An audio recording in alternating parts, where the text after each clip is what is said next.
Hold on. If you drive for Amazon Flex and you're going to do the warehouse runs, you're going to sign up for a shift and Flex is going to pay you a guaranteed hourly rate and you can't get tips on the warehouse shifts. So does it even matter, right? How well I do my shift, knowing the app, knowing how the deliveries work and all of that. Yes. Welcome to First Shift, the series where I, as a side hustle expert, look at fellow gig workers and their first ever respective shift on their chosen app or platform. Today we got Tony's first ever shift, and even he says learn from his rookie mistakes because, yes, making mistakes on Flex, even if you have guaranteed hourly pay, it's going to take you more time possibly to complete that shift. Why take more time when you could finish on time or early and get the same pay? We arrived at the Amazon station. We are 15 minutes early. We have no idea what we're supposed to be doing. There's nobody. Wait, what? Here. And there's really no signs that said turn the radio to FM 106.1. No. And we did, and it's just religious music. Okay, I don't know about the radio thing. That's kind of weird, but that is kind of frustrating with Flex because I've driven for multiple warehouses. I drove warehouses in San Diego, California. I've driven multiple warehouses here in Pittsburgh, Pennsylvania. And I have seen the common theme, Tony, that there's not, enough signage for Flex workers. We have no clue what we're supposed to be My doing. same reaction. I feel you. That looks like our warehouse. I have no idea if we're supposed to be parked here or what, but I'm sure we're going to find out. So how do you know what lane you're supposed to be in? You don't. Sometimes she's like, I usually always go into that lane, but sometimes they'll tell me to go in a different lane. When you get there, if there's not a Flex driver, just try to find the staging area, pull forward, and if they want you to park in a certain spot, they'll just point you there. And then our warehouse has directives of having your four ways on and then having the front two windows down. I don't know about that in the winter, but there's some signage for that at least. I bet you that right there is where you're going to scan your driver's license to let them know Correct. you're here. Right now, they just switched the cart that she had since it's her first time. They're going to give her an easier route with less packages. So that's awesome. That is awesome. I don't think our warehouse has ever done that for me. They'll typically, what they'll say is like, how long is your shift? Is it 4 hours, 2.5, 2 hours?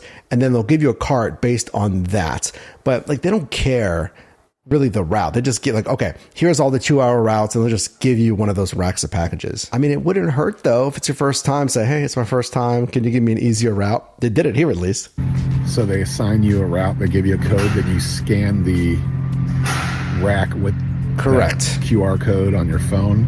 And then you start scanning each package and putting it in the car. Oh, you know what I just noticed? None of them are wearing the safety vests, either her or the gentleman behind them. The Flex worker that is a big thing that they emphasize here in at least our Pittsburgh markets. That's for both warehouses I've been to. If they see you get out of the car and you don't have a safety vest on, they'll tell you. They say, hey, did not like yell at you, but they'll say, hey, do you have a safety vest? Now, they have that for you in the warehouse for free. Now, ideally, ask for the blue and black and silver or whatever, the Amazon specific vest if they have them, because it adds a lot of credibility when you get out of your car and it's not an Amazon van, it's a personal vehicle delivering a package. I think a lot of people aren't familiar with like Flex. So ask for one of those ideally, but they, at the minimum, will have a regular safety vest for you. All right, it's all loaded up now. It's not organized at all, so everything's everywhere. She has her little vest. And we're going to go pull over up here and try to organize somewhat. Nice. Okay, so they gave her the vest. And Tony said that they are going to try to organize packages. For years, I just did this. I just like put it in there. I put packages separately, then envelopes, and then just kind of sifted through that. But most, I think, Flex drivers say the best practice is to organize by stop. And I started doing that. And I mean, that's a lot better. So the first package that I pull out of the trunk is my first stop. And then obviously the last stop is the deepest. It does make it a lot easier. Let's see what they do. You see the phone down here? Don't touch it while it's going, because if you do, it pauses your route. We overshot our exit for package number 1. We overshot it by 8.1 miles. Somebody help me there, because I've used the in-app, you can't touch it and it pauses your shift. I've never really had that. Now we're shown here that she's making the actual deliveries, going to the house, doing the drop off and coming back. And that is most likely a very good thing, because she's the Flex driver. She's the one that has an activated account. So Flex even says this, that you can bring a friend, spouse, partner with you, but they're not the Flex driver. They can't help in any of the process of sorting and making these deliveries. I mean, even if you're both activated as Flex drivers, that you're not the one assigned to that route. I mean, you can do what you want. I'm just letting you know here. But if that person is supposed to be the actual courier, I would let them do it, but you can't actually take part in the deliveries. All right, so that was super annoying. The GPS went out for a good 3 or 4 stops. So Michelle had to sit there with the phone in her hand and just kind of watch where we were going on the phone while we couldn't get any signal at all.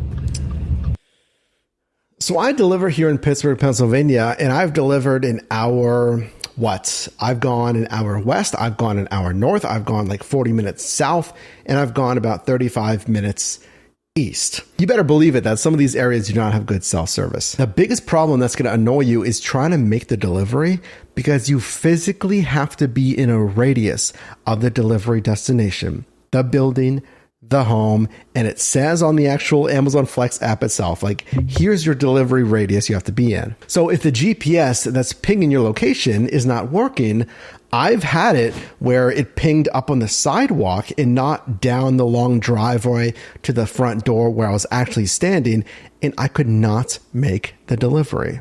So you can try to get some signal there, but you're going to only have to be in that radius. Or realistically, if it can't finish the delivery, you can contact support. You can say, hey, can you complete this last delivery, because I didn't have cell service and it didn't let me complete the delivery. Found the packages though, that's good. And when you get there, you hit help and it says GPS doesn't work, so you hit that. Yes. And I guess it upload or holds onto it so you get cell service, and then it'll upload it to Amazon. Well, maybe they just have it being delivered over here. But I'm so confused because it says 2 packages. Okay, well, leave it here if it lets you. I mean, what else are you going to do if it? So she has 2 different packages, but I believe she said, yes, 2 different addresses. One that was across the street, they said, but it was the same name. Hey, we're on our last one. If we can get it done in 4 minutes, we'll be 45 minutes ahead of schedule. And that's with missing our first turn, going 15 minutes out of the way, and have no GPS. So we could be done here in just a few minutes and be 45 minutes ahead of time on a $78 batch. Yeah. Oh, 78? All right, so $78, and I'm not sure how long their shift was. Did they mention it? I might have missed it. But let's assume if it's 3 hours, $78, $26 an hour. And Tony said they finished about 40 minutes early. And the good thing is, if you finish early, you get the full pay, which has always been an excellent benefit of Flex. Granted, since I've done this stuff for like 5+ years on Flex, nowadays they pretty much stack you pretty full to maximize the stops, aka you're not going to finish that early. So I feel like really just the biggest problem there is not knowing how stuff works. And it's going to be like that on any side hustle platform. You're not going to know the user interface, what buttons to click, and Flex does have a lot of steps. Confirm that you've arrived, the right destination, the package, you scan the package, where did you drop it off, the front door, etc. Complete delivery, and then you're on to your next route. But overall, should you drive for Amazon Flex, I like it because of its predictable pay. There's also the Whole Foods Amazon Fresh runs, which can be good, but warehouse runs, it's predictable, albeit it might be more driving than other side hustles like food delivery.